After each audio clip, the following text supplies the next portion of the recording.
तो very good afternoon to all of you. आप सभी को स्वागत है। काफी दिन बाद मुझे ये मौका मिला है फिर से एक वेबिनार होस्ट करने के लिए। जी मित्री की तरफ से होने वाले इस वेबिनार पे आप सभी को स्वागत है। आज हमारे साथ डॉक्टर अंशुल भटीजा है। पंजाब से एक एमडी फिजिशियन है। ओवर 5 इयर्स का सबका एक्सपीरियंस है। आज जो हमारा टॉपिक है हाइपरटेंशन, खुद में ही एक काफी बड़ा और वास्ट टॉपिक है। इसको जानने के लिए, एक्सप्लोर करने के लिए हम आशा करेंगे डॉक्टर अंशुल इसके बारे में हमें और हमारे सारे हेल्थ पार्टनर को थोड़ा सा आइडिया दे। और प्लेटफॉर्म सबके लिए ही ओपन रहेगा। एक बार सर अपना लेक्चर डिलीवर कर दे तो आप लोग भी सर से इंटरेक्ट कर पाएंगे, उनसे क्वेश्चंस पूछ पाएंगे। डॉक्टर साहब, I welcome you, please. Thank you so much. तो do you want me to deliver my talk in English और हिंदी? हमारे ऑडियंस क्या चाहते हैं? सर मुझे लगता है Hindi preferable language Hindi better would है। बी कंफर्टेबल, है ना? हिंदी में बात करते हैं। पहले सर एक बार आप ठीक। अपना वर्क एक्सपीरियंस, अपना एजुकेशन के बारे में थोड़ा सा हमें जी आगाह कर दीजिए। जी जी जी जी जी। अ, सबको आवाज आ रही है? जी। तो सबको नमस्कार। सबसे पहले मेरा नाम डॉक्टर अंशुल है। मैं बेसिकली पंजाब से हूँ। और मैंने अपना एमबीबीएस पटियाला से किया है, जीएमसी पटियाला। और एमडी जीएमसी अमृतसर से। और पिछले 5-6 सालों से लगभग मैं एमडी मेडिसिन की प्रैक्टिस कर रहा हूँ। और मुझे आशा है कि मैं आपकी भी सेवा में भागीदार बनूंगा। और आपके साथ मिलके कई सारे पेशेंट्स को सेवा करने का भाग्य प्राप्त होगा। तो आज हम एक टॉपिक पे बात करने वाले हैं जिसका टाइटल है हाइपरटेंशन।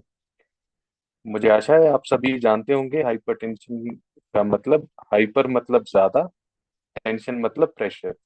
तो ब्लड प्रेशर जब ज्यादा हो जाता है तो उसको हम हाइपरटेंशन कहते हैं। बनिस्पत इसका दूसरा टर्म भी है, हाइपोटेंशन। हाइपोटेंशन मतलब कि बीपी कम हो जाना।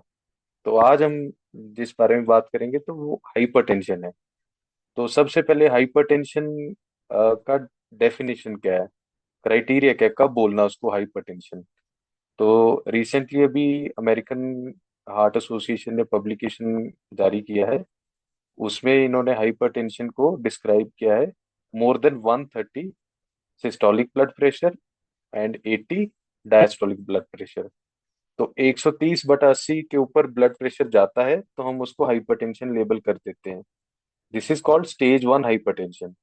And stage 2 is 140/90। तो ये स्टेज 1 और स्टेज 2 इन्होंने रिसेंटली चेंज किया है। पहले हाइपरटेंशन 140/90 ही था।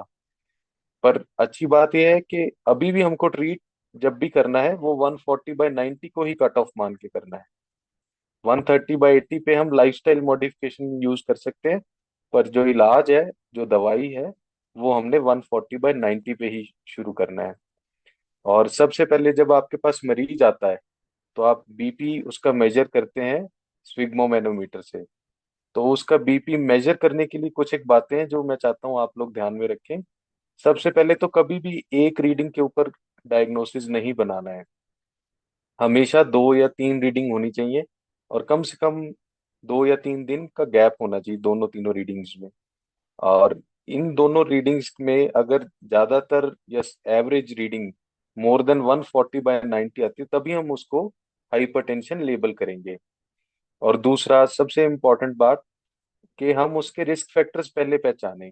हमें उसको पूछना है कि पहले कोई कार्डियक डिजीज है, डायबिटीज है, स्ट्रोक हुआ है उनको पहले, डिसलिपिडीमिया, लिपिड प्रोफाइल में कोई चेंजेस तो नहीं है, किडनी की बीमारी तो नहीं है, हार्ट की कोई पहले से बीमारी चलती आ रही है, या स्मोकर या अल्कोहल तो नहीं ले रहे हैं पेशेंट, या फैमिली हिस्ट्री।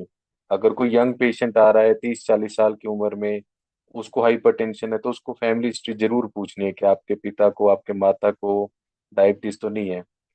और दूसरी बात, सिम्टम्स में हमने सबसे ज्यादा पहले ध्यान देना है कि उसको कोई छाती में दर्द, सांस में लेने में दिक्कत, या सांस का लेना दिक्कत बढ़ जाती है लेटने पर, उसको हम बोलते हैं orthopnoea. Dyspnoea, orthopnoea, chest pain. ये सभी सिम्टम्स को हमें ध्यान पूर्वक उनसे पूछना है और इसको डॉक्यूमेंट करना है हमारे पास। और उसके बाद बारी आती है हमारे एग्जामिनेशन की। तो एग्जामिनेशन में सबसे पहले हम उसका बीपी तो लेते ही हैं, पल्स रेट जरूर देखना है।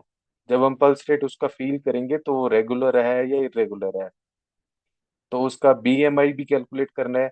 बीएमआई कैलकुलेट करने के लिए हमें उसका वजन चाहिए और हाइट चाहिए। तीसरा, पैरों में सोजिश तो नहीं है, वो हमें ध्यान से देखना है, पीडल एडिमा। चौथा, कार्डियोवैस्कुलर एग्जामिनेशन, अगर स्टेथोस्कोप यूज करके हम कार्डियोवैस्कुलर एग्जामिनेशन कर सकते हैं। उसमें मरमर देखना है, S1 S2 साउंड सुनना है, वो ठीक है या नहीं है। तो ये भी काफी क्रिटिकल हो जाता है। कई बार पेशेंट हाइपरटेंशन के साथ आता है और उसको अंडरलाइंग वैल्वुलर हार्ट डिजीज होती है, तो वो मरमर के माध्यम से हम उसको पहचान सकते हैं टाइमली। और उसके बाद जो ब्लड टेस्ट की बारी आती है, सबसे पहले और सबसे महत्वपूर्ण ईसीजी है। ईसीजी हर हाइपरटेंशन पेशेंट का होना ही होना चाहिए। ईसीजी में हम एसटीटी चेंजेस, एमआई के चेंजेस, टी वेव चेंजेस, ये सब देखना आना चाहिए। और या हमें कम्युनिकेट करना आना चाहिए कि इसमें एसटी एलिवेटेड है, एसटी डिप्रेस्ड है। और दूसरा, उसके बाद अगर ईसीजी करवा लिया है, वो ईसीजी नॉर्मल है, तो बाकी पैरामीटर जैसे CBC, LFT, RFT, electrolytes, lipid profile और शुगर के टेस्ट, खास करके फास्टिंग अगर पेशेंट खाली पेट है, और अगर खाली पेट नहीं है तो रैंडम ब्लड शुगर के टेस्ट करने अनिवार्य हैं इन पेशेंट्स में। और यूरिन रूटीन भी देखा गया है, प्रोटीन यूरिया कुछ एक पेशेंट्स में early detection of heart disease and kidney disease के लिए कारगर रहा है।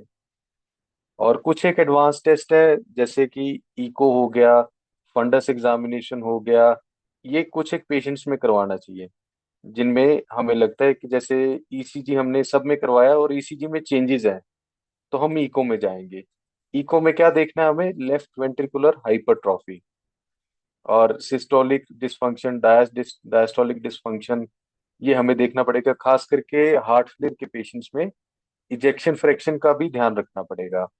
तो इजेक्शन फ्रैक्शन भी अगर कम है तो पुअर प्रोग्नोसिस डिनोट करता है। फंडस, आंख का पर्दा देखना, जिसमें हमारे हाइपरटेंशन लॉन्ग स्टैंडिंग केसेस हैं, उनमें एंड ऑर्गन डैमेज हो जाता है तो फंडस में चेंजेस भी आते हैं, तो वो भी एक जरूरी मार्कर है। तीसरा, renal artery Doppler. Renal artery Doppler में हमें थ्रोम्बोसिस डायरेक्ट डिटेक्ट करना पड़ता है। ये भी एडवांस टेस्ट है, कुछ एक पेशेंट्स में करना पड़ेगा, सभी में नहीं करना है। और next is carotid ultrasound. Carotid ultrasound भी हमने देखना है कि कैरोटिड आर्टरीज में प्लाक्स तो नहीं बन रहे हैं, थ्रोम्बोसिस तो नहीं हो रहा है, तो ये देखना भी बड़ा जरूरी हो जाता है।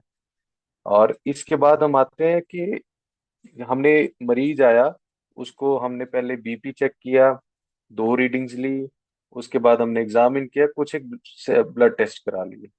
तो अब आते हैं हम इलाज पर कि ट्रीटमेंट किसको जो करना है और कितना करना है।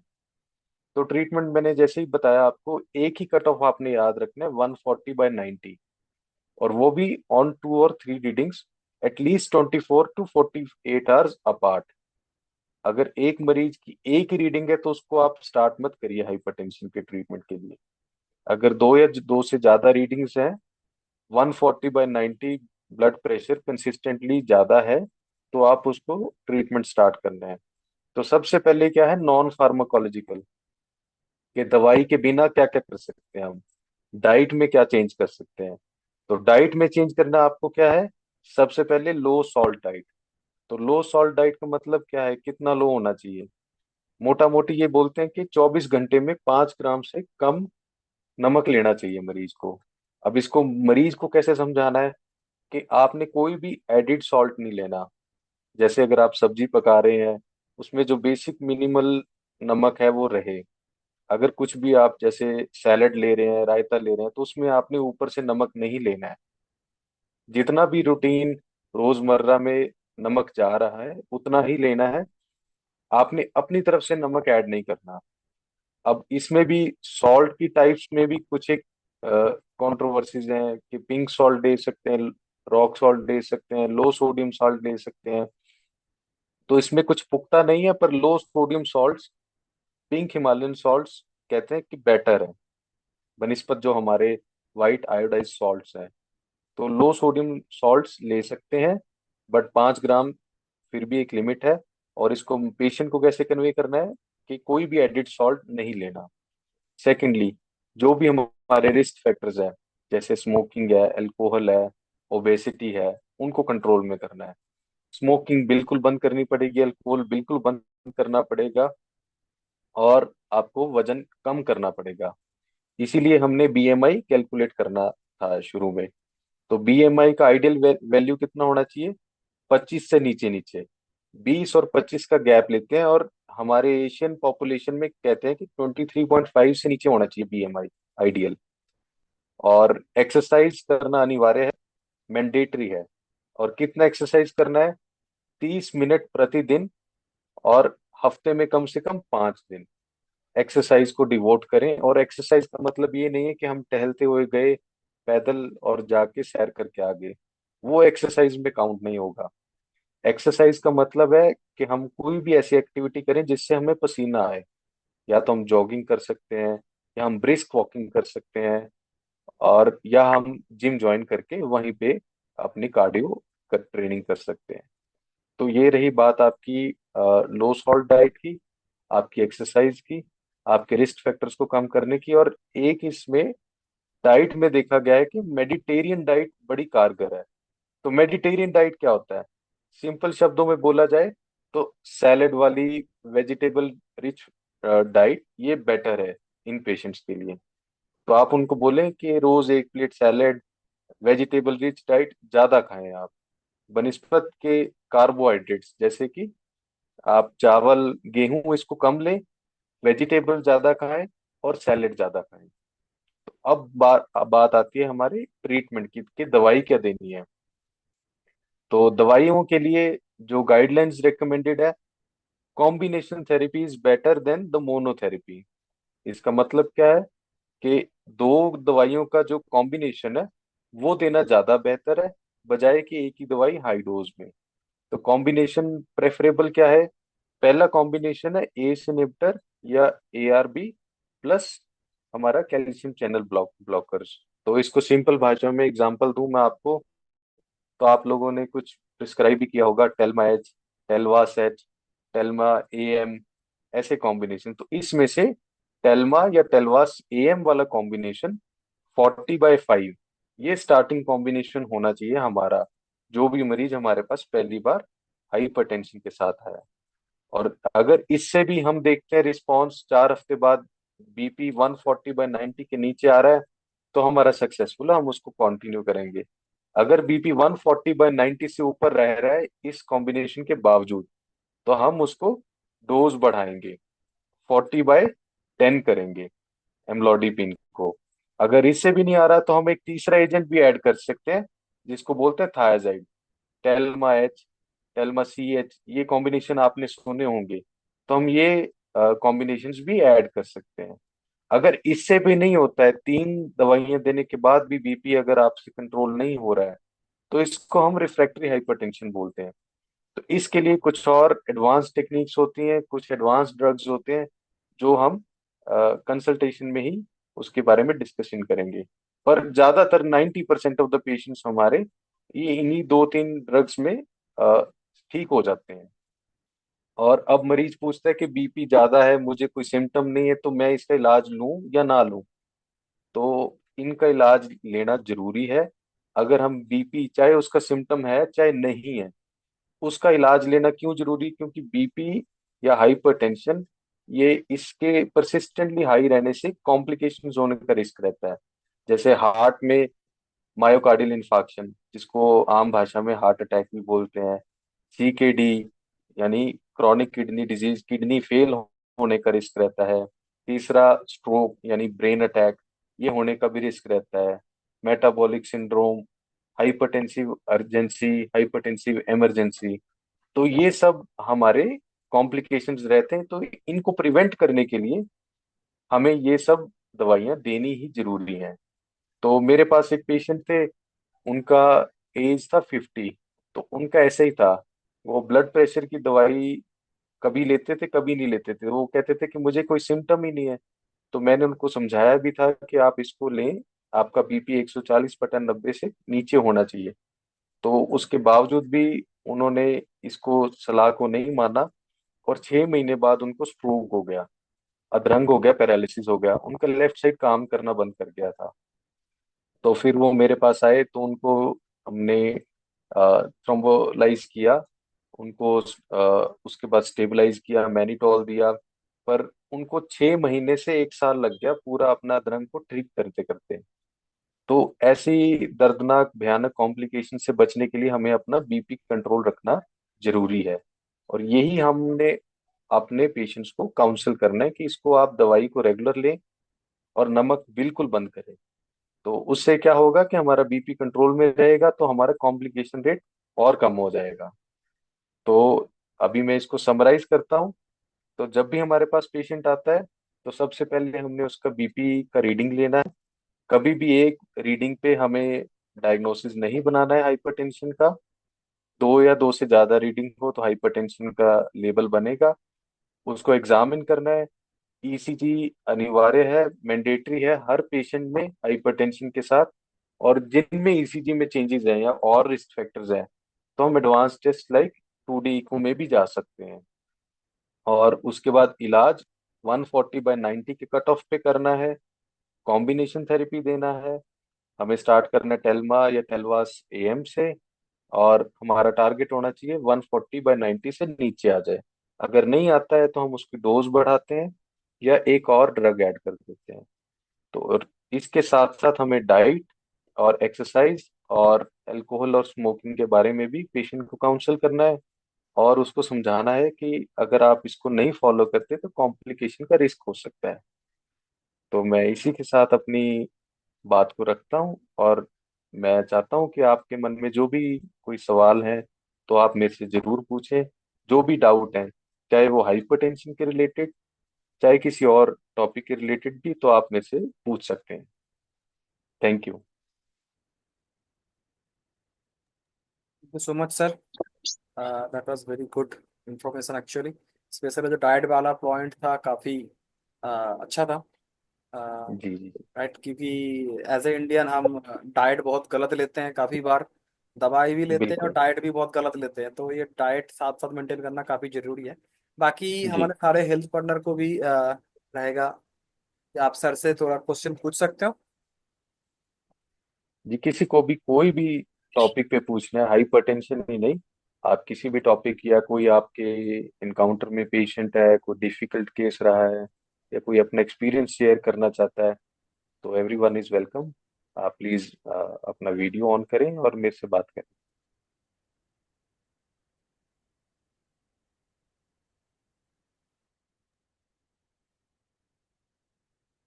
नमस्ते सर, नमस्ते। नमस्कार जी, नमस्कार। सर मैं पूछ रहा था कि अपन जैसे हाइपरटेंशन हो गया और उसमें वोमिटिंग आ रही है सर। जी जी जी। वोमिटिंग आ गई तो अपन इस पे जाएंगे क्या सर? उसके कोई ब्रेन के अंदर हेमरेज का चांस हुआ है या कोई सर ऐसा ऐसा कोई इंसिडेंस हुआ है ब्रेन में? जैसे उल्टी आती है सर, कई बार हेडेक के साथ उल्टी आती है, तो हम उसमें जी जी डरते जी। हैं कि करना क्या है कि इसके हेमरेज हो चुका है या ये मतलब उसकी तरफ जा रहा है, तो उसको कैसे सर डायग्नोज करें कि इसमें हेमरेज है और इसके अंदर ये उल्टी है? वो उल्टी कैसे आती है सर? CL पांडा जी हमारे मित्र हैं, बहुत पुराने फिजिशियन हैं और बहुत एक्सपीरियंस्ड हैं। बहुत ही अच्छा सवाल पूछा है इन्होंने कि हाइपरटेंशन है और साथ में वॉमिटिंग है, तो ये पुअर प्रोग्नोसिस है सर पांडे सर। इसके साथ हमें बहुत ही एहतियात बरतना पड़ेगा। इसका आपने ठीक फरमाया कि रेज्ड आईसीएच एक पॉसिबिलिटी बनती है कि इंट्राक्रेनियल हेमरेज जरूर हो सकता है। ऐसे पेशेंट्स में अमूमन ये देखा गया है कि अगर परसिस्टेंटली वॉमिटिंग चल रही है, आपके पास पेशेंट आया, एक बार वॉमिटिंग हुई, सेटल हो गया, आपने दवाई दी, बीपी कम हो गया और दोबारा से उसको कुछ नहीं है, तो फिर हम उसको वेट कर सकते हैं। पर अगर परसिस्टेंट वॉमिटिंग है, आपने एंटी एमेटिक एजेंट्स भी दिए, आपने बीपी के लिए दवाई भी दी, और उसका कंडीशन वर्सन ही हो रहा है, तो एक NCCT head to rule out haemorrhage जरूरी है। हमें हेमरेज रूल आउट करना पड़ेगा। पर अगर एक आध एपिसोड है वॉमिटिंग का, पेशेंट चलता हुआ आ रहा है, पेशेंट को कहीं काम पे था, ट्रैवल कर रहा था, तो हम उसको वेट कर सकते हैं। अगर वो बीपी की दवाई के बाद भी वॉमिटिंग कर रहा है तो फिर हमें उसको एनसीसीटी हेड करवाना जरूरी है। ठीक sir, thank you. Thank you, thank you. Evening sir. हाँ जी, हाँ जी, गुड इवनिंग जी। सर एक पेशेंट है, उसको उसकी हार्ट बीट ज्यादा रहती है, उनके ऑल टेस्ट वगैरह, लिपिड प्रोफाइल, विटामिन डी वगैरह और इको वगैरह नॉर्मल आ रहा है, लेकिन जी जी उसकी जी। हार्ट मतलब स्टेबल नहीं है, उसकी ज्यादा रहती है। उसका ओनली हाँ, सिर्फ विटामिन बी 12 हाई आया था, बाकी नॉर्मल था। B12 हाई रिसेंट रिप्लेसमेंट से भी हो सकता है। हाई में ऐसा कुछ डरने वाली बात नहीं है। और जहां तक बात रही उनकी पल्स रेट ज्यादा रहने की, तो हमें एक ईसीजी और एक थायराइड प्रोफाइल करवाना जरूरी है।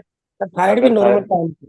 थायराइड भी नॉर्मल था तो एक ईसीजी करवाना जरूरी है। अगर उनको कोई एरिथमिया नहीं है तो हम उनको बीटा ब्लॉकर ऐड कर सकते हैं, प्रोपेनोलॉल 40 मिलीग्राम OD एक्सएल। ठीक है, ठीक है तो सर। वो हेल्प कर सकती है।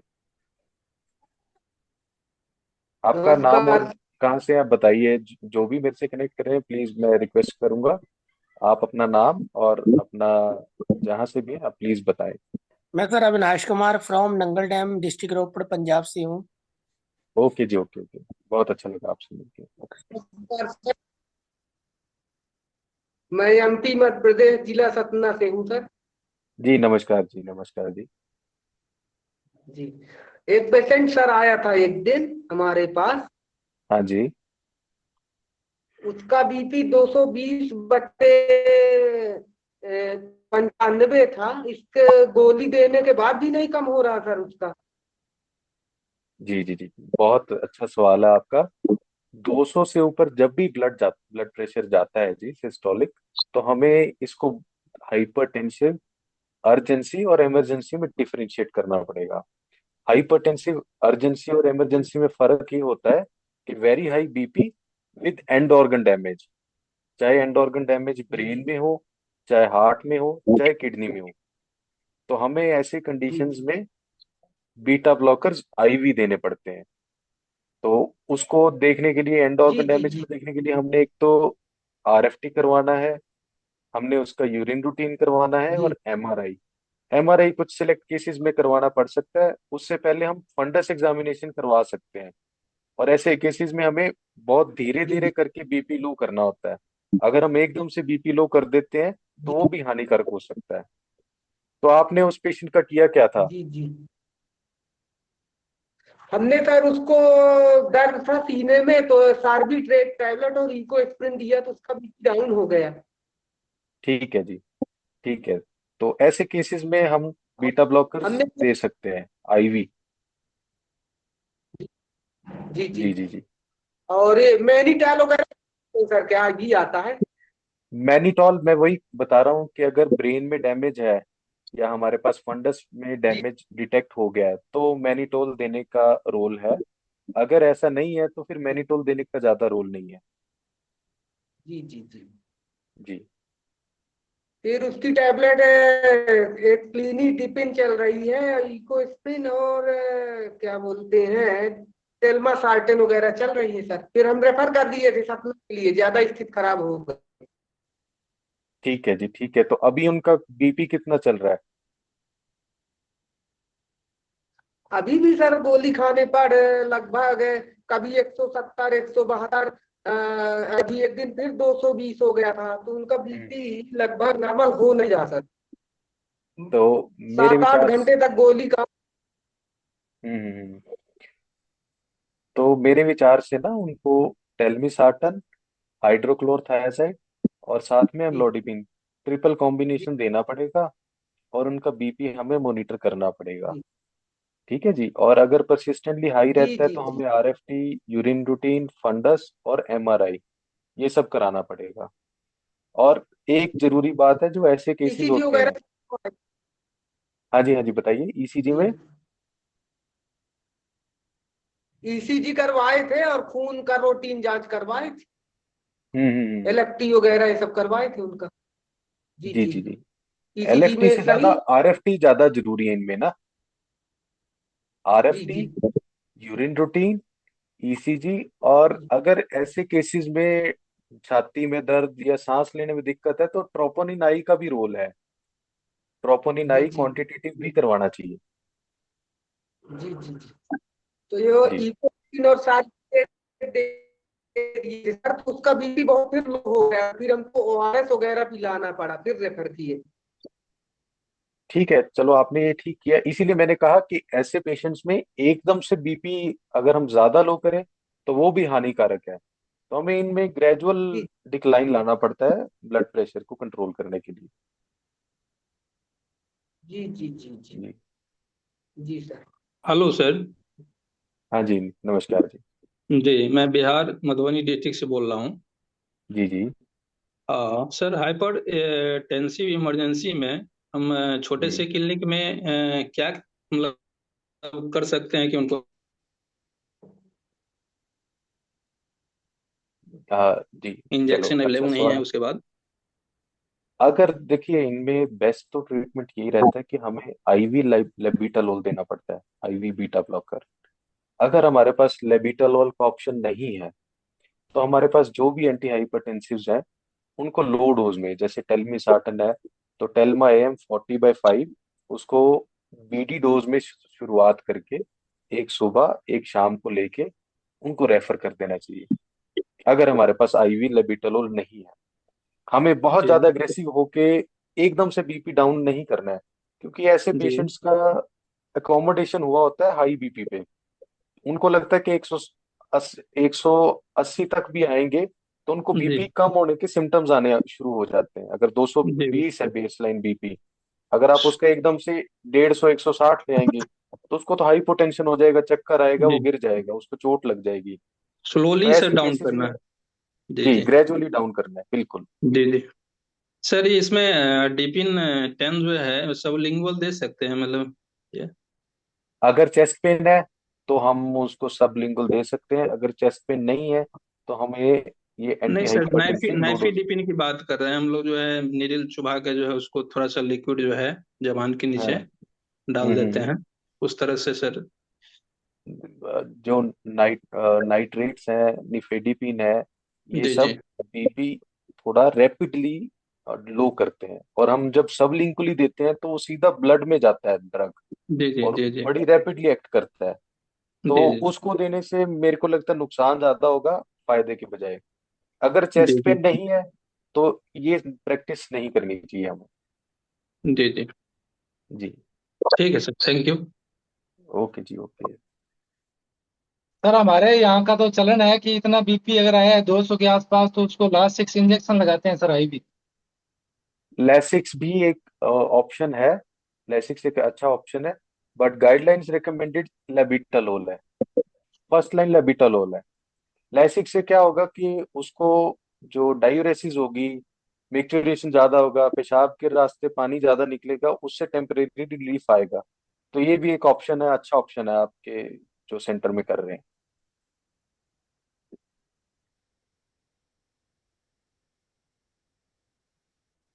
ज्यादा बढ़ा हुआ सर तो लाइसिक्स दे सकते हैं। लेसिक्स दे सकते हैं, बट वी हमें थोड़ा केयरफुल रहना पड़ेगा जी। उसमें केयरफुल क्या है कि हम एकदम से जी बीपी ज्यादा ड्रॉप ना कर दें, है ना। ये बस इतना ही ध्यान रखना है। बीपी अगर बहुत ज्यादा है, 200 या 200 से ज्यादा है, और अगर पेशेंट को एंसेफेलोपैथी है, होश में कमी आ रही है, उसको जी लग रहा है कि किडनी में भी दिक्कत आ रही है आरएफटीज में, तो ऐसे पेशेंट्स को हम बोलते हैं हाइपरटेंसिव इमरजेंसी। इनको हो सकता है तो स्पेशलिस्ट केयर में ही रखा जाए। और अगर आपको लगता है कि नहीं हमारे पास ही ट्रीट करना है, तो कोशिश ऐसे कीजिए कि ऐसे पेशेंट्स हो जिनको एंड ऑर्गन डैमेज ना हो, जो बेहोशी में ना हो, किडनी में डैमेज ना हो, आंखों में फंडस में डैमेज ना हो, ऐसे केसेस को आप अपने पास ट्रीट कर सकते हैं। हाइपरटेंसिव इमरजेंसी जिनमें फंडस में, ब्रेन में, किडनी में डैमेज है, उनको रेफर करना ज्यादा बेहतर रहता है। जी जी जी जी जी, थैंक यू सर। जी जी जी। सर, मेरा एक क्वेश्चन था हाँ जी, कि हाँ जी।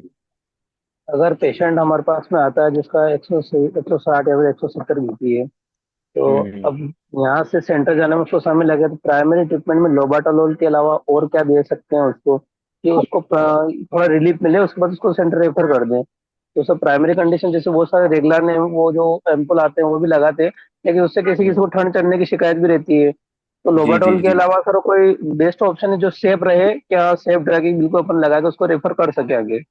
जी जी, बिल्कुल अच्छा प्रैक्टिकल सवाल है आपका। अगर पेशेंट का बीपी ज्यादा है तो हमें जी लेबिटोलॉल के अलावा क्या कर सकते हैं? तो दो जी ऑप्शंस हैं।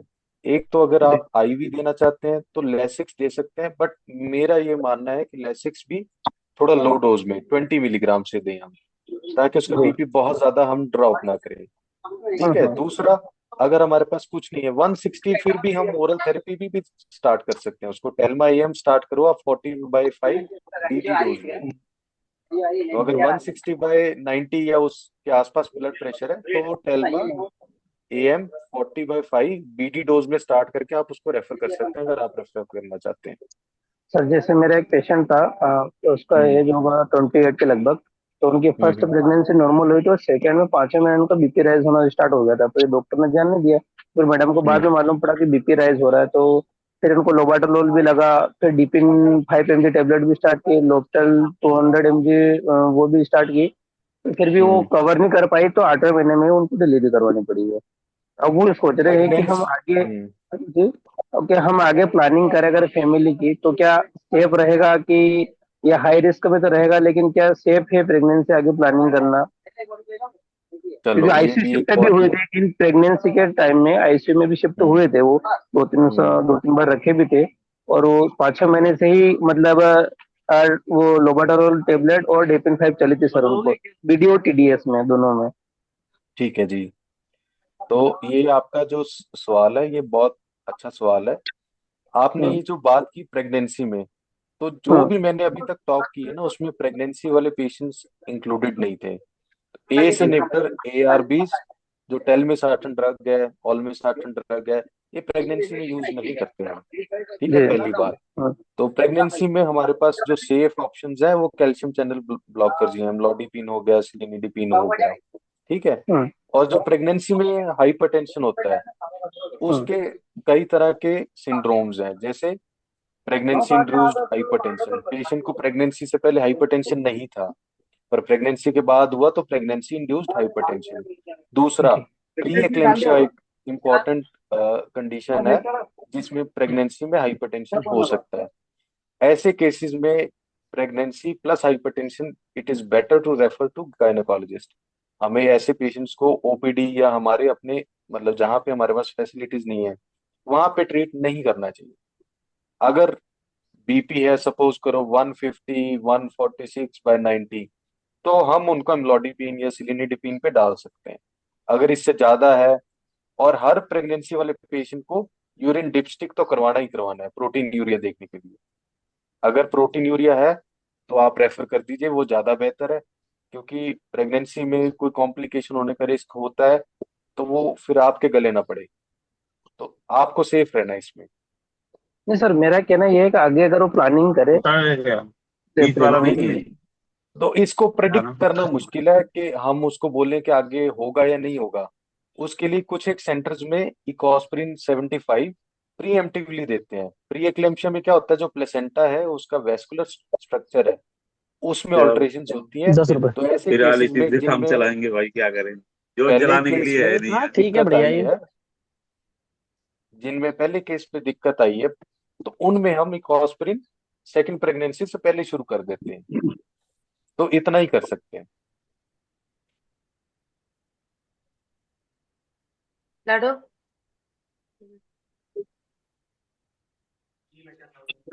Thank you sir. जी जी जी सर एक लास्ट सवाल मेरा है कि जी सर पांडे जी। एंजाइटी से बीपी कैसे हो जाता है सर? कई एंजाइटी के केस आते हैं, जैसे 25-24 साल की महिला, 30 साल की महिला। तो उसमें सर हमें कैसे पता लगेगा कि इसमें एंटी हाइपरटेंसिव देनी है या इसको एंजाइटी की दवाई देनी है? एंजाइटी और बीपी का क्या कनेक्शन है सर, इसके बारे में बताइए आप। ये भी एक बहुत अच्छा कॉमन क्लिनिकल सिनेरियो है। इसमें क्या होता है जी, हमारी एंजाइटी में क्या होता है, दो तरह के सिस्टम होते हैं हमारी बॉडी में, सिंपैथेटिक और पैरासिम्पैथेटिक। सिंपैथेटिक में क्या होता है, हमारे हार्ट बीट, हमारे वेसल्स, ये सारे एक्टिव हो जाते हैं और इससे हमारा ब्लड प्रेशर बढ़ जाता है। इससे सिंपैथेटिक सिस्टम ओवर एक्टिविटी के कारण होता है ये सब। पैरासिम्पथेटिक क्या होता है? जब भी हम बैठ के रिलैक्स करते हैं, मेडिटेट करते हैं, तो हमारी धड़कन आराम से हो जाती है, थोड़ी कम हो जाती है, हमें थोड़ा रिलैक्स फील होता है। और सिंपैथेटिक जब भी हमें कोई भाग दौड़ करते हैं या मेंटल स्ट्रेस होता है, तो उससे ब्लड प्रेशर बढ़ जाता है। तो इसमें करना क्या है? सबसे पहले तो हमें रूल आउट करना पड़ेगा कि कोई ऑर्गेनिक चीज तो नहीं है। ऑर्गेनिक कैसे रूल आउट करना है? सबसे पहले ईसीजी करना है, मल्टीपल रीडिंग्स होनी चाहिए हमारे पास ब्लड प्रेशर की, और एक से दूसरी रीडिंग में कम से कम 24 घंटे का अंतर होना चाहिए। और ऐसे पेशेंट्स में हमने ट्रीटमेंट क्या करना है? सबसे पहले लो सॉल्ट डाइट, मेडिटेशन और एंटी एंजाइटी ड्रग्स। जैसे आप उसको एमिटॉप पे स्टार्ट कर सकते हैं, एमिटॉप 10 स्टार्ट करिए, 25 तक लेके जाइए। और परसिस्टेंटली अगर ब्लड प्रेशर अभी भी ज्यादा है, तो फिर आपने एंटी हाइपरटेंसिव ऐड करना है, अदरवाइज नहीं। पहले आप उसको लाइफस्टाइल मॉडिफिकेशन, आप उसको रिलैक्सेशन टेक्निक्स दीजिए, आप उसको एंटी एंजाइटी ड्रग्स दीजिए, और चौथा स्टेप होगा हमारा एंटी हाइपरटेंसिव ड्रग ऐड करना हाँ सर, ठीक है। इसका कोलेस्ट्रॉल बढ़ा हुआ है, बीपी नॉर्मल है सर, कोलेस्ट्रॉल बढ़ा हुआ है। है। तो मैं क्या आपकी आवाज नहीं आ रही, थोड़ा सा अपना आवाज बढ़ाइए जी। करेंट जो बीपी बढ़ा हुआ है सर, कोलेस्ट्रॉल नॉर्मल है। अरे सॉरी, बीपी नॉर्मल है, कोलेस्ट्रॉल थोड़ा बढ़ा हुआ है, तो उसमें अच्छा, तो आपका सवाल है मोरे जी कि उसका बीपी नॉर्मल है, कोलेस्ट्रॉल बढ़ा हुआ है, तो इसको हम डिसलिपिडीमिया बोलते हैं, है ना जी। तो कोलेस्ट्रॉल कितना बढ़ा हुआ है? अगर तो 150 से लेके 200 के बीच में है, तो हम उसको एक्सरसाइज बोलने करने को बोलते हैं। एक्सरसाइज का प्रोटोकॉल यही रहेगा, 30 minutes to 1 hour per day, 5 days a week, है ना। उसको दवाई स्टार्ट करने की आवश्यकता नहीं है शुरू से। अगर 200 से ज्यादा है कोलेस्ट्रॉल, तो हम उसको दवाई स्टार्ट करेंगे, है ना। तो दवाइयां क्या देनी है? स्टैटिन दे सकते हैं हम उसको, एटोर्वास्टैटिन दे सकते हैं, एटोरलिप के नाम से आती है, 10 से स्टार्ट कर सकते हैं हम। अगर उसका कोलेस्ट्रॉल 200 से ज्यादा है, अगर 150 से 200 के बीच में है, तो हम उसको एक्सरसाइज पे बोल सकते हैं। और उसको फाइबर रिच डाइट लेनी है, फाइबर जैसे सलाद ज्यादा होना चाहिए उसकी डाइट में। मौर्य जी, क्लियर हो गया आपको?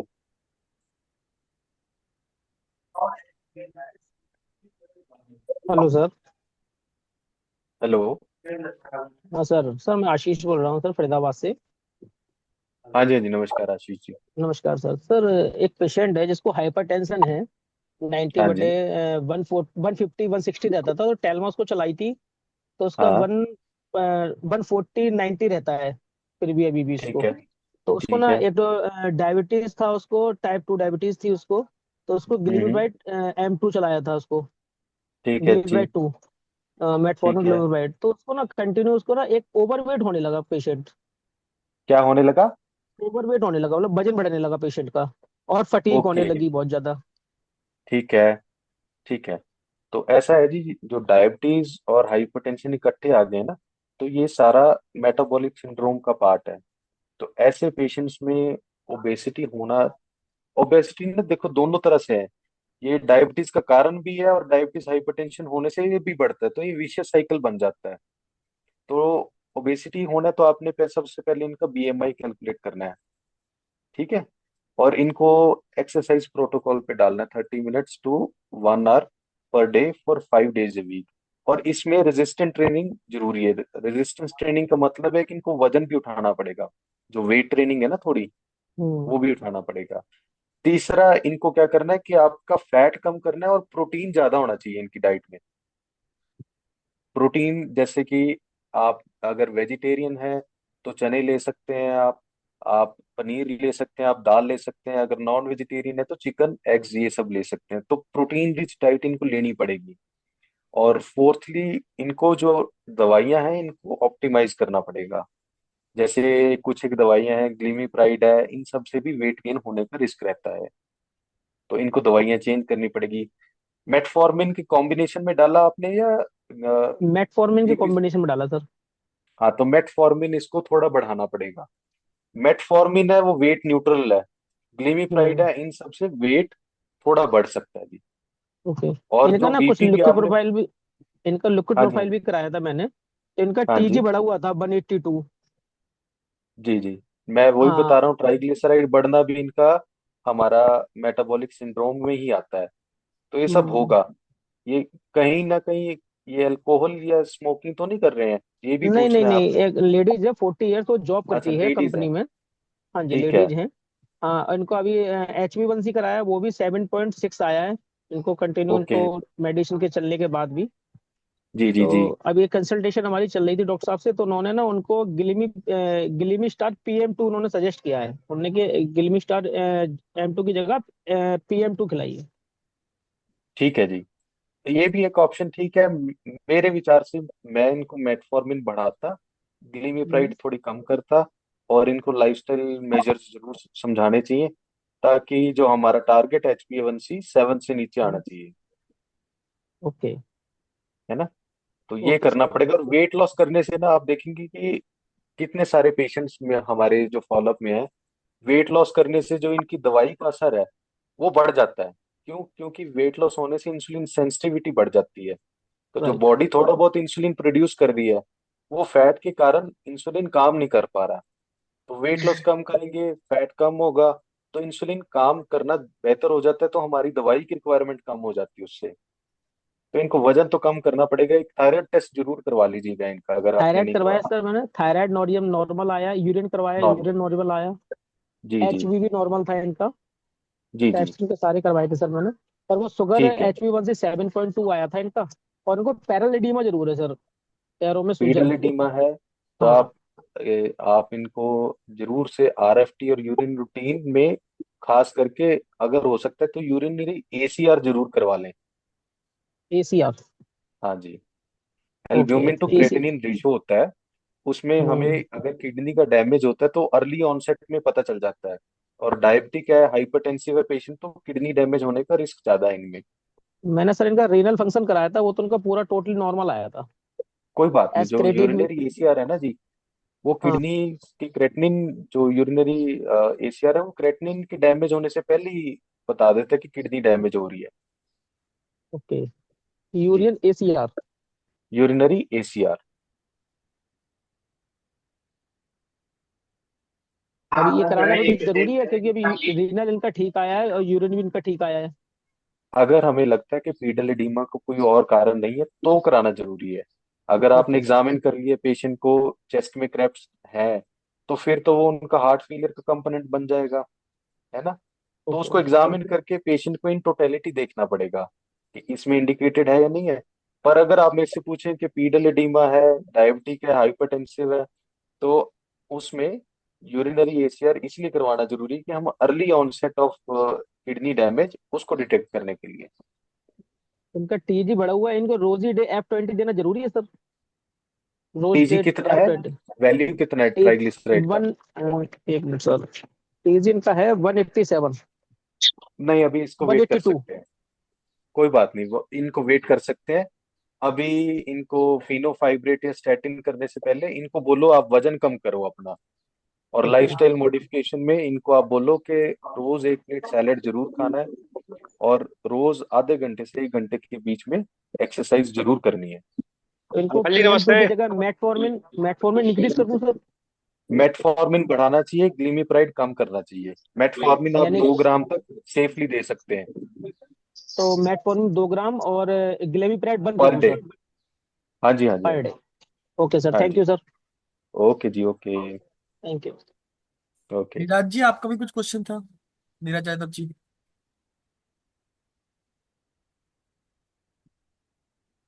मुकेश जी, आप भी कमेंट में क्वेश्चन कर रहे थे कुछ IgE हाँ, रिलेटेड। मैं कमेंट भी देख लेता हूँ जी। आईजी का लोकेंद्र सिंह जी हैं, उन्होंने एक क्वेश्चन पूछना था, वो पूछ लिया है। रिपोर्टिंग जो है बड़ा हुआ है। मैंने किसी का फोटो लगेगा। मुकेश जी, आपका हाँ जी, साउंड हाँ जी। बिल्कुल क्लियर नहीं है। जी सर, मैंने आपको अभी बड़ा हुआ है, 16 साल का बच्चा है, और उसके स्किन का मैं फोटो भी भेजा है चैट में। हाँ जी, हाँ जी, 16 साल का बच्चा है, उसका फोटो भेजा है, तो उसमें क्या सिम्टम्स क्या है बताइए। आईजी सर बड़ा हुआ है, मैंने उसको मेडिसिन दिया था, सिप्रोफ्लॉक्सासिन तो, और ली 52 टैबलेट दिया था और कुछ ऐसी मेडिसिन दिया था बनाकर आयुर्वेद में। तो ऐसी कोई मेडिसिन यूज नहीं किया। जो मेडिसिन आपका सिप्रोफ्लोक्सासिन और आपका ली 52 खाया तो और उसको पिंपल्स टाइप का दाना टाइप का हो गया। केवल एक साइड में होगा, केवल एक साइड। बाकी स्किन में कोई दिक्कत नहीं। बाकी जो 1 साल से पहले दवा खा रहा था तो कोई रिलीफ में नहीं मिला, तो हमारे पास हम्म। आया तो मैं आईजी टेस्ट कराया। तो आईजी टेस्ट कराने में उसका जो है पॉजिटिव आया है। नहीं, आईजी कौन सा? आईजीई कह रहे हैं आप? इम्यूनोग्लोबुलिन ई कह रहे हैं आप टेस्ट? सर आईजी कराया मैंने। Right IgE. सर। आईजीई जो होता है ना जी, वो एलर्जिक टेस्ट है। अगर किसी को जी सर। पेशेंट को एलर्जी है तो उसमें बढ़ जाता है, तो वो कोई स्पेसिफिक टेस्ट नहीं है, नॉन स्पेसिफिक टेस्ट है। जो आपने जी इनकी फोटोज भेजी हैं, इसमें हल्का जी हल्का नोडुलर एक्ने एक्ने जैसा लग रहा है। तो जी ये हो सकता है कि इनको क्या नाम है, एलर्जिक एक्ने हो सकता है। दूसरा नोडुलर एक्ने हो सकता है। तो ऐसे पेशेंट्स को हमें ना डिटेल में देखना पड़ेगा। तो इसमें मेरे को रैशनल नहीं लगता कि आपको लीव 52 चलाने की कोई आवश्यकता थी। जी। सिप्रोफ्लोक्सासिन दे के आपने ठीक किया। एक्ने स्टार करके क्रीम आती है, तो वो आप ट्राई कर सकते हैं। इतने एक्ने स्टार करके क्रीम आती है, वो आप ट्राई करें। और मेरा निवेदन है आप सभी से, लीव फिफ्टी तो टू मैं इसको चेहरे पे भी लगा सकता है क्या? हाँ, चेहरे पे ही लगाना है जी, चेहरे पे ही लगाना है एक्ने स्टार। जो माने कि जो जांग में हुआ है, जो इस जांग का नीचे हुआ उस साइड में।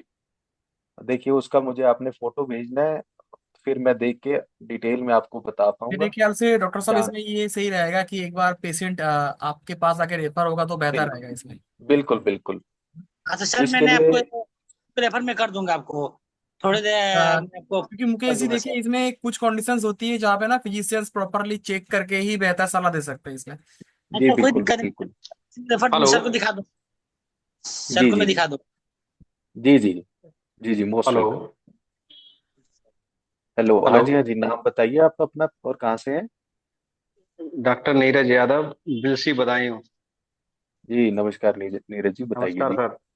सर जी, एक 60 इयर्स की लेडीज हैं, 60 ओके। साल की। तो हाँ उनके जी। लिए बीपी, हाँ बीपी उनका हाई रहता है। हम्म। और उनके दर्द हमेशा बना रहता है पूरी बॉडी में। जी जी। हाँ। ठीक है, तो आप उनका ब्लड प्रेशर की रीडिंग बताएं कितनी है? ब्लड प्रेशर उनका ऐसे रहता है 180 और 130, इस तरह से। और कभी कभी ठीक है। 180 से भी ऊपर हो जाता है, 200 भी पहुंचता है। ठीक है, हाँ, तो टेल्मा आपने एएमएस उनका चल रही है उनकी लगातार। टेल्मा एएमएच चल रही है? हाँ। हाँ। ठीक है, तो इनको ऐसे करना है आपने। एक तो इनका आपने ईसीजी जरूर करवाना है।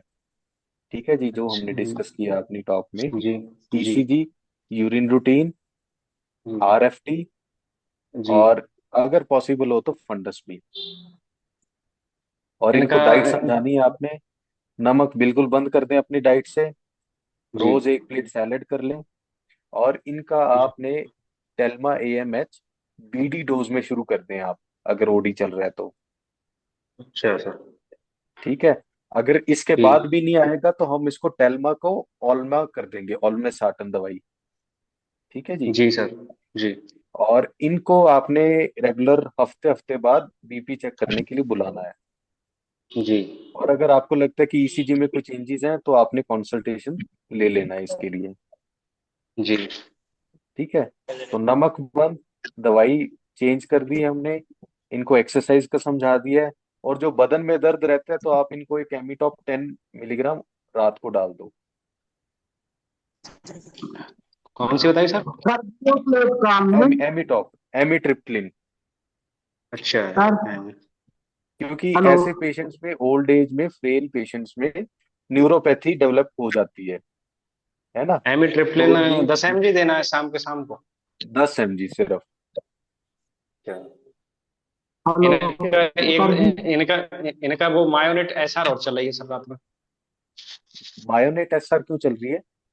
ये हार्ट की पेशेंट रही हैं पहले, तो इनके लिए वहीं एम्स में दिल्ली में दिया होगा किसी ने, डॉक्टर साहब ने। तो अगर ऑलरेडी पुराने हार्ट के पेशेंट हैं तो फिर ईसीजी में भी चेंजेस आएंगे। मैं इसके लिए आपको निवेदन करूंगा कि आप सारे रिकॉर्ड्स लेके एक बार आप कंसल्टेशन पे आइए ताकि डिटेल में हम बात कर पाए, है ना। जी सर। जी जी। ठीक है, सर धन्यवाद आप सर। जियो पे कितने बजे तक मिलेंगे? मिश्रा जी, आपकी आवाज नहीं क्लियर आ रही है, बताइए थोड़ा। सर जियो प्लेटफॉर्म में आप कितने बजे से कितने बजे तक मिल सकते हैं, जैसे पेशेंट को जी दिखाना जी जी जी जी, मैं अभी कुछ दिनों के लिए शाम को 4 से 8 बजे तक अवेलेबल रहूंगा जियो ऐप में। और आने वाले टाइम में अप्रैल के बाद मई से मैं सुबह भी मिलना शुरू हो जाऊंगा आपको, है? क्योंकि मेरे प्रायर कमिटमेंट्स हैं, तो मैं इसलिए अभी सिर्फ इवनिंग में ही स्पेयर कर पा रहा हूँ टाइम। तो आने वाले टाइम में मैं आपको और अवेलेबल रहूंगा, तो इसमें कोई चिंता वाली बात नहीं है जी। नमस्कार नमस्कार। Good hello. Evening sir. Good evening हाँ सर। जी। जी जी, गुड इवनिंग जी। सर मेरा क्वेश्चन ये है कि मतलब बीपी की टेबलेट जैसे अभी नया ट्रेंड चला है, जैसे पहले अर्ली मॉर्निंग में लेते थे सर, जी जी जी तो जी जी। अब इवनिंग में भी लेने लग गए, मतलब नाइट में सर। तो कौन सा समय बेस्ट है सर? ये बहुत अच्छा आपने सवाल, मैंने नहीं कवर किया था ये अपनी टॉक में, मुझे लगा था थोड़ा ज्यादा हो जाएगा। तो ये बहुत अच्छा सवाल है आपका। इसमें क्या होता है जी, एक चीज टर्म बोलते हैं nocturnal blood pressure breakthrough. तो जी इसमें सर। क्या होता है कि रात को 12 बजे हमारे नॉर्मल बॉडी सर्केडियन रिदम ऐसे बना हुआ है कि रात को 12 बजे हमारा एक बार बीपी शूट अप करता है। तो ये रीसेंट डेवलपमेंट है, रिसर्च में ये देखा गया है कि ये जो रीसेंट ब्रेक थ्रू है रात को 12 बजे आती है। तो इसलिए जो एंटी हाइपरटेंसिव की टाइमिंग है, तो उसको हमने रात को देना शुरू कर दिया आजकल। तो जी इस सर। वजह से अगर आप मेरे से पूछें, आइडियली गाइडलाइन के हिसाब से तो शाम का वक्त बेस्ट है एंटी हाइपरटेंसिव दवाई देने के लिए। जी सर। जी जी जी। क्योंकि सर पिछले तो कुछ समय से लगभग साल 2 साल से मतलब सभी फिजिशियन के पर्चे अपन देखते हैं, तो आप, पहले हाँ हाँ, अर्ली मॉर्निंग में बिल, सर रहती थी मेडिसिन, अब इवनिंग में रहती है सर। बिल्कुल बिल्कुल बिल्कुल, ये अब गाइडलाइंस में ना पिछले 2-3 सालों में ये नया कॉन्सेप्ट आया है कि रात को 12 बजे बीपी एकदम से शूट कर जाता है। और जी सर। बीपी भी कई तरह के होते हैं। अब जैसे आपके पास पेशेंट आएगा, उसका बीपी वैसे ही बड़ा होता है। हम 2 बार रीडिंग क्यों बोलते हैं? क्योंकि व्हाइट कोट हाइपरटेंशन एक टर्मिनोलॉजी है। कई बार जब हम भी डॉक्टर के पास जाते हैं तो हमें भी एंजाइटी होती है, वो एंजाइटी की वजह से बीपी बढ़ जाता है। अगर आपका बेसलाइन बीपी है 130/80, तो डॉक्टर के पास जाके बैठते हैं, हम सोचते हैं भी पता नहीं क्या बोल देंगे, अभी कौन सी नई बीमारी बता देंगे, तो उसके वजह से भी हल्का सा बीपी बढ़ जाता है एंजाइटी की वजह से। जैसे पांडे जी ने अभी बताया था, एंजाइटी वाले मरीजों का बीपी बढ़ जाता है। तो ऐसे ही इसको इसीलिए हमने सिंगल रीडिंग पे नहीं लेना, क्योंकि हम उसको white coat hypertension rule out करना चाहते हैं। इसी तरीके से मास्क्ड हाइपरटेंशन भी होता है। उसमें क्या होता है कि दिन में मरीज आया आपके पास, बीपी नॉर्मल है, पर रात को 12 बजे मरीज का बीपी बढ़ जाता है। इसी को नॉकटर्नल ब्रेक थ्रू बोलते हैं, और इसकी वजह से हमने बीपी की डोजिंग, बीपी की दवाई की डोजिंग।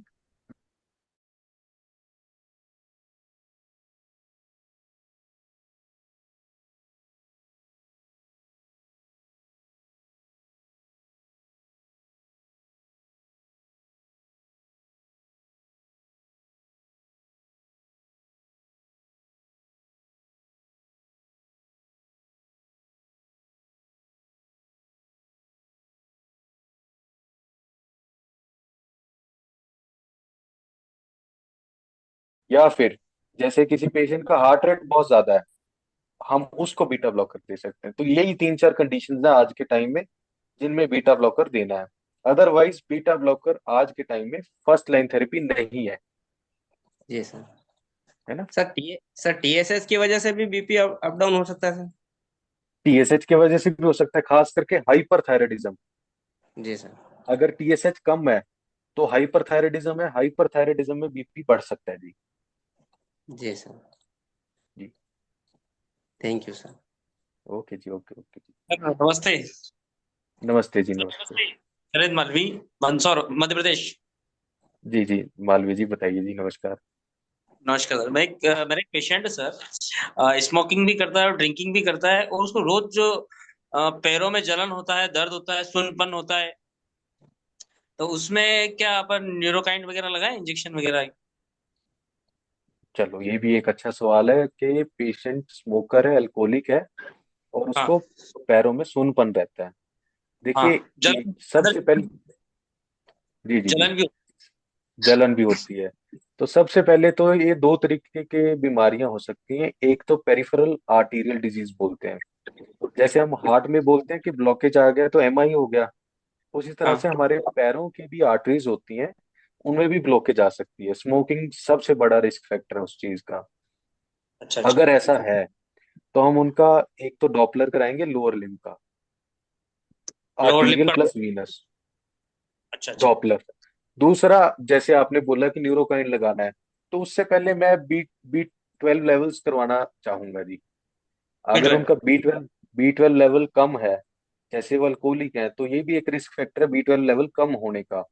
अगर उनका बी 12 लेवल कम है तो न्यूरोकाइन लगाने का फायदा होगा। अगर उनका बी 12 लेवल ऑप्टिमल है या ज्यादा है, फिर उसका फायदा नहीं होगा, फिर हमें पेरिफेरल आर्टीरियल डिजीज की लाइन पे सोचना पड़ेगा। हाँ। तो अगर वो है तो हमें फिर वो एंटी थ्रोम्बोटिक एजेंट, स्टैटिन, ये सब देना पड़ेगा जी। तो सर इसमें इन्वेस्टिगेशन वगैरह क्या कराएं अपन, ताकि पेशेंट को अपन सही इलाज दे सके, सही राय दे सकते हैं। जी जी जी, सबसे पहले तो इन्वेस्टिगेशन में लिपिड प्रोफाइल कराएं आप। दूसरा, लिप। डॉपलर। हाँ। तीसरा, एक आरएफटी जरूर करा लें ऐसे पेशेंट्स में। और चौथा, बी 12 लेवल्स।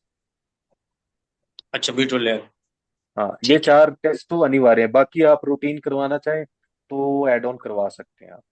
सर डॉपलर में कहाँ कहाँ का होगा, जिस पैर में होता है उसी का डॉपलर डॉपलर पैरों होगा। का, दोनों पैरों का, लोअर लिम्ब का, आर्टीरियल प्लस वीनस ऐसे लिखना आपने। अच्छा डॉपलर अच्छा। बाइलेटरल लोअर लिम्ब, हम्म। आर्टीरियल प्लस वीनस, है अच्छा। ना। तो ये अल्ट्रासाउंड के एक मोड होता है, अल्ट्रासाउंड के ही मोड में ये करते हैं जो रेडियोलॉजिस्ट हैं।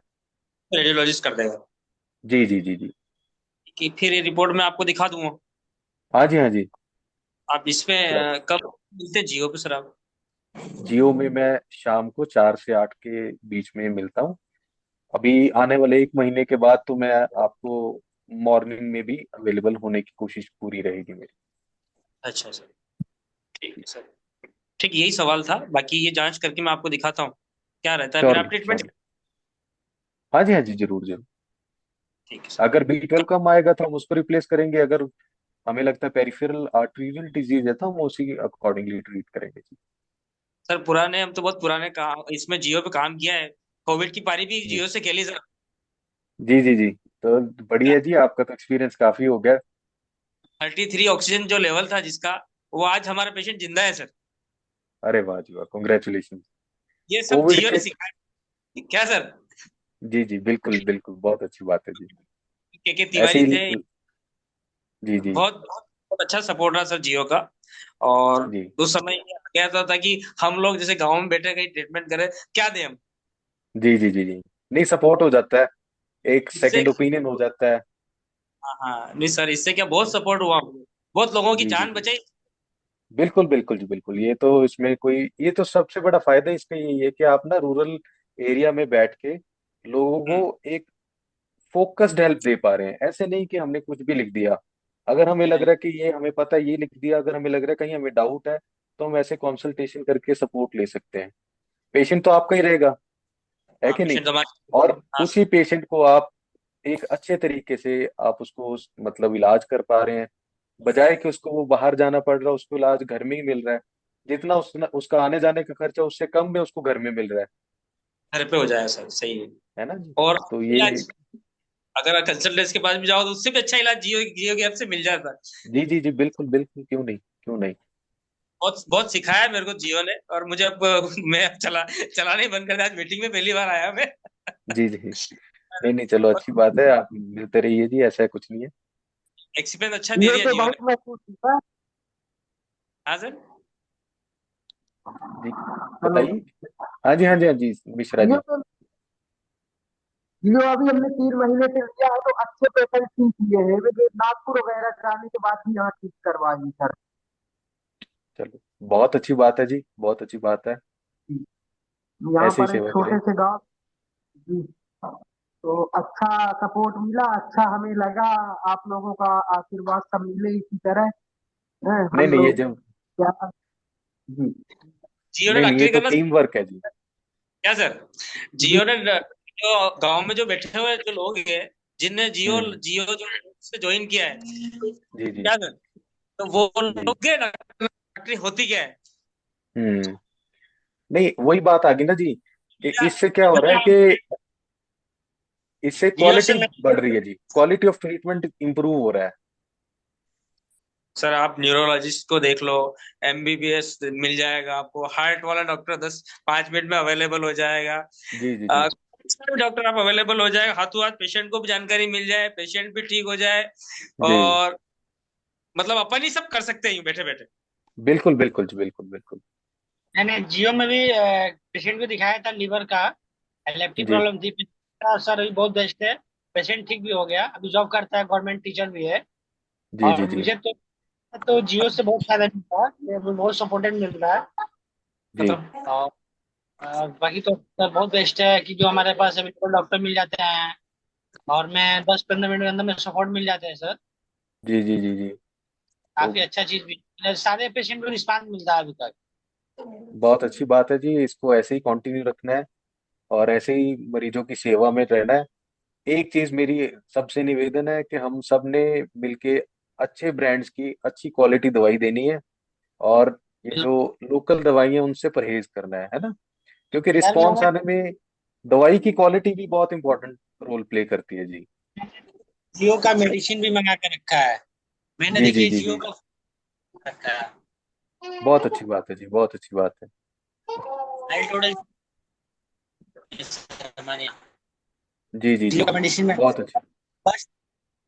सर मुझे सर एक ही चीज से आप सपोर्टेड चाहिए, हाँ मैं जी जियो में ही कहना कि जो मुझे सर्टिफिकेट, जब मैंने एप्स को लिया था, जियो लिया था मैंने, हाँ और जी जो हाँ जी। मुझे सर्टिफिकेट की गई थी, हम्म, इसमें जो था एक्सपायरी डेट जो था 16 जुलाई 2022 में था, ठीक है।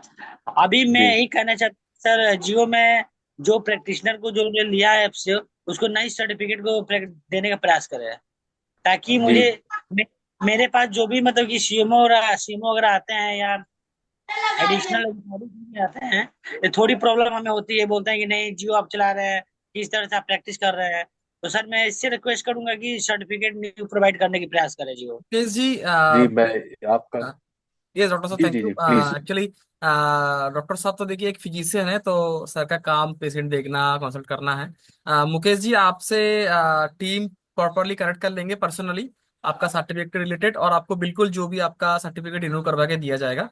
आप एक बार हमारा हेल्पलाइन नंबर पे भी कॉल करके पूछ सकते हो, या फिर मैं भी इस वेबिनार के बाद हमारा टीम को मैं इत्तला कर दूंगा कि आपसे पर्सनली कनेक्ट करके आपका जो भी समस्या है उसका समाधान करेगा। बिल्कुल सर, आपसे रिक्वेस्ट है कि थोड़ा प्रयास बिल्कुल बेस्ट बिल्कुल रहेगा, आप मुकेश कर जी, देंगे। आप बिल्कुल बेझिझक रहिए, टीम आपसे खुद कनेक्ट कर लेंगे इसके रिगार्डिंग। और और मैं तो सपोर्ट करता ही, जियो का हमेशा सपोर्ट करता हूँ। बिल्कुल और बिल्कुल आज भी मुकेश जी, पेशेंट आ रहा है, जो पेशेंट स्किन वाला है, तो मैं सर को दिखाने का प्रयास कर रहा हूँ, पेशेंट में बिल्कुल जिससे बिल्कुल। मेरे नहीं, पास आ रहा है। आप सर को रेफर कीजिए, एक बार सर को कंसल्टेशन बुक करके रेफर कीजिए, सर बिल्कुल इनका ट्रीटमेंट आपको देंगे। हाँ जियो पे सर मिल जाएंगे, तुम सर को मैं दिखाता हूँ। बिल्कुल बिल्कुल मुकेश जी। बाकी हम वेबिनार की एंड तक आ चुके हैं मेरे ख्याल से।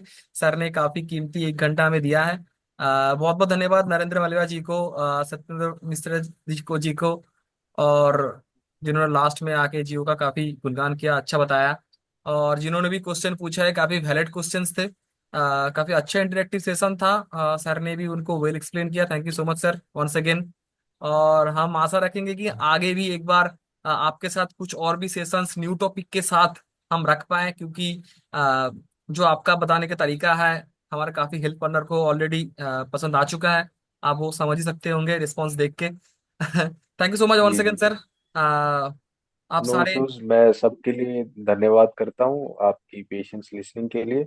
और कोई भी जब भी मुझे मौका मिलेगा तो हम किसी और टॉपिक पे भी जरूर, कोई भी टॉपिक बिल्कुल आपका बिल्कुल जो सर, फेवरेट बिल्कुल हो आप उससे हम बात कर पाएंगे। बिल्कुल बिल्कुल sir. Thank you so much, thank you so much.